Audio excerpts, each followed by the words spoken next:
Assalamualaikum warahmatullahi wabarakatuh. Waalaikumsalam warahmatullahi wabarakatuh. Untuk malam ni akan melihatnya yang beritukan masalah paslon 02 Nek Tu Ahmad Lumbing mendeklarasikan kepada 03. Nyan itu yang beredar adanya hana karena pu ada pegah nyan tanpa na komitmen dengan lung dan tim mandum yang na di sini perwakilan ban 20 pelpoh kecamatan nyo hana di depu malah dari di Paulim dengan menuju kena untuk pegah deklarasi yang bahawa ada deklarasi nek tu urangnya hana geterimong memandum karena hana gemupakat.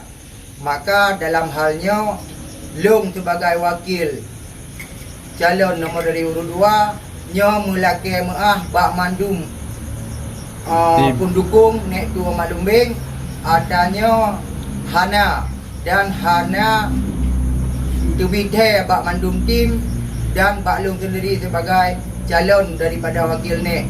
Maka ni bak malamnya Long sebagai wakil nek mulake maah bak mandum simpatisan yang kamu dukung nek tu Ahmad Lumbing nyo adanya hanasa kamu tetap 02 mempudam bak prinsip draw bak nomor 2 hana mendukung paslon lain kamu tetap mendukung paslon draw nomor urut 2 itu tiga tu yang beredar foto video yang bahawa 02 mendukung 03 nyo tanpa na arahan atau kesepakatan dengan tim dan Long sendiri.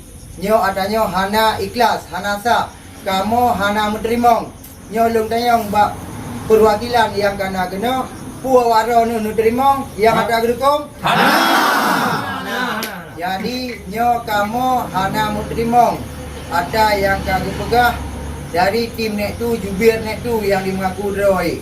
Nyo kamu hana menerima.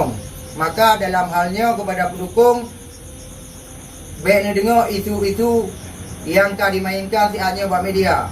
Kamu digotuk mempegang tim dan relawan dan pendukung dari nek tu Ahmad Lumbing adanya video yang kau beredar kamu hana mendukung dan kamu hana mujuk dukungan ke 03. Maka dalam halnya kamu tetap macam memputus barisan bak 02.